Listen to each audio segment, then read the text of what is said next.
Morning dear students.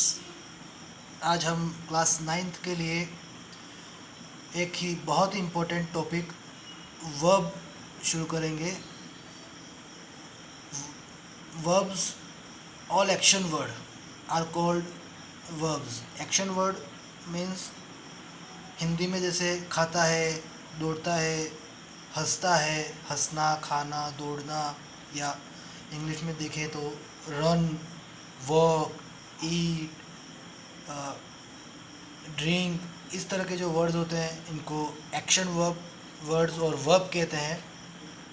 Types of verb में हमारे पास classification अगर करते हैं तो 3 या 4 टाइप के वर्ब्स होते हैं। इसमें इम्पोर्टेंट जो टाइप्स हैं, सबसे पहला हम टाइप्स ऑफ वर्ब में ट्रांजिटिव वर्ब और इनट्रांजिटिव वर्ब देख लेते हैं।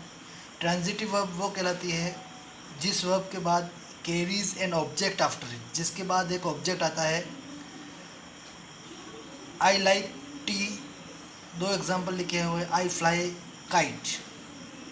तो यहाँ पर टी और काइट दोनों ही ऑब्जेक्ट हैं वर्ब लाइक और फ्लाई के। अब ये ऑब्जेक्ट हैं, कैसे पता चलेगा?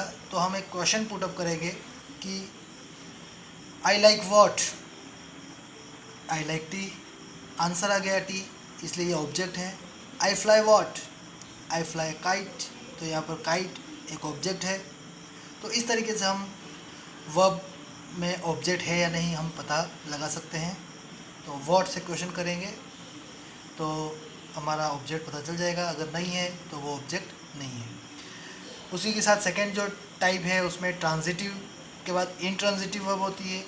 Intransitive verb which do not carry और हैव एन ऑब्जेक्ट, जिसके बाद न तो ऑब्जेक्ट आता है ना ही कोई ऑब्जेक्ट कैरी करता है, तो वो हमारे लिए इंट्रांजिटिव वर्ब होती है। यहाँ पे एक एग्जांपल जैसे बर्ड्स फ्लाई, पक्षी उड़ते हैं, उसके बाद अगर कोई सेंटेंस में या सेंटेंस लिखा है birds fly in the sky, यहाँ पे ऑब्जेक्ट नहीं है, क्योंकि हम अगर प्रश्न पूछते हैं कि बर्ड्स फ्लाई व्हाट, तो क्वेश्चन का आंसर नहीं मिल पाएगा। लेकिन बर्ड्स फ्लाई वेयर, तो इन द स्काई, तो वेयर, व्हेन, इनका जब आंसर आता है तो वो इंट्रांजिटिव वर्ब होता है। उसके बाद अगला क्लासिफिकेशन पे जाएँ तो फाइनाइट वर्ब होती है। फाइनाइट वर्ब वो होती है, सिंपल सी लैंग्वेज में बोले समझें तो जो वर्ब टेंस शो करती है वो फाइनाइट वर्ब होती है। जैसे birds fly in the sky, तो फ्लाई से पता चल रहा है कि प्रेजेंट सिंपल टेंस है। I like tea, present simple tense है, तो टेंस पता चल रहा है इन वर्ब से, लाइक से, फ्लाई से, या इनसे हमें जब पता चलता है तो टेंस शो होते ही हमें समझना चाहिए कि ये कौन सी फॉर्म है। तो फाइनाइट वर्ब है जिससे present, past, future, present simple, present continuous, जब टेंस पता चल जाए तो वो कौन सी वर्ब होगी? फाइनाइट वर्ब होगी।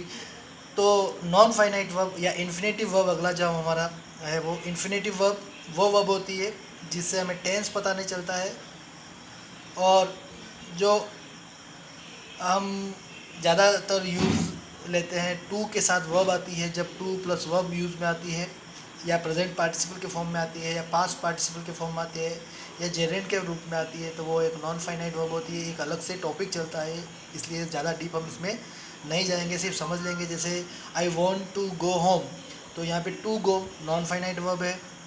उसी तरह प्रेजेंट पार्टिसिपल, पास्ट पार्टिसिपल होता है। ब्रोकन चेयर, ये अपने आप में पास्ट पार्टिसिपल है। या smoking is injurious to health, तो यहाँ पे स्मोकिंग जो वर्ड है वो भी वर्बल नाउन के रूप में नॉन फाइनाइट वर्ब होती है। ये जो हमने 2 टाइप के देखे, ट्रांजिटिव, फाइनाइट जो टाइप के वर्ब हैं वो हमारे लिए इम्पोर्टेंट है। उसके बाद एक और अगर हम देखें तो लिंकिंग, नॉन लिंकिंग वर्ब होता है, जो इतना इम्पोर्टेंट नहीं है हमारे लिए, इसलिए इसको ज़्यादा हम समझेंगे नहीं, सिर्फ आपको लिख लेना है, इसको पॉज करके यहाँ से कॉपी कर लेना। बी टाइप वर्ब जो होती है उनको लिंकिंग वर्ब क्योंकि वो जो वर्ब होती है वो सब्जेक्ट और कॉम्प्लीमेंट को आपस में जोड़ती है। यहाँ पे 2 एग्जांपल लिख के बता दिए। शी इज़ अ डॉक्टर, तो यहाँ पे डॉक्टर है वो शी का कॉम्प्लीमेंट है, और इज़ इसको कॉम्प्लीमेंट को इन दोनों को जोड़ता है, तो ये लिंकिंग वर्ब हो गया। रोज स्मेल, रोजेज स्मेल, यहाँ पे सेंटेंस को थोड़ा करेक्ट कर लेते हैं। Roses smell sweet, roses smell sweet, तो ये जो सेंटेंस है वो स्वीट का इसका कॉम्प्लीमेंट है रोज़ का, तो ये जो वर्ब है वो लिंकिंग वर्ब है। अब हम इसको आगे देखते हैं। वर्ब की अपनी एक फॉर्म होती है, तो बेस फॉर्म, जो ये आपको कॉपी भी करना है एग्ज़ाम ये नोटबुक में। Base form, past form, past participle form, S form, present participle form. हम 5 टाइप की, वैसे तो आपको अक्सर बुक्स में 3 टाइप की form, first form, second form, third form के नाम से आप लोग समझते होंगे, लेकिन इनके जो नेम्स हैं, ये base form, past participle form, S form जो कि प्रेजेंट सिंपल के में यूज़ होता है, और प्रेजेंट पार्टिसिपल जो कि जो आईएनजी फॉर्म, जितने भी कंटिन्यूस टेंस होते हैं उसमें यूज़ होता है आईएनजी फॉर्म। तो यहाँ पर देखिए मैंने कुछ वर्ब की फॉर्म लिख रखी है। Go, went, gone, first form, second form, third form. Goes और गोइंग, तो go, went, gone, goes, going, eat, ate, eaten, eats, eating, drink, drank, drunk, drinks, drinking. ये सारी कॉपी आपको करनी है, और इसके साथ ही मैं आपको एक पीडीएफ भी डाल दूंगा, जिसको भी आपको क्या करना है, कॉपी कर लेना है। इसके साथ ये बी की फॉर्म है, be, was, been, being, is, am, are, was, were, इसकी first present form, past form हो गया। बी इसकी third form past participle form है। Have, had. ये 3 इंपॉर्टेंट वर्ब है, जब हम टेंस पढ़ेंगे तब इनको फिर से हम डिस्कस कर लेंगे। तो thank you very much for watching the video, और आपको एक पीडीएफ भी साथ में मिलेगी, उसमें जो वर्ब की फॉर्म है वो आपको कॉपी करना है। Thank you very much.